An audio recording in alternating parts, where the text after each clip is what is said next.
of the emergency alert system.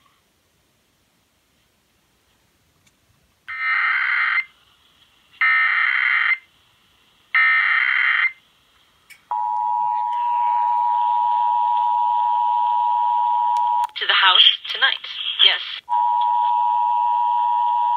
This station is participating in the test of the Illinois Emergency Alert System.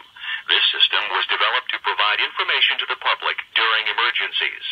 This was a test.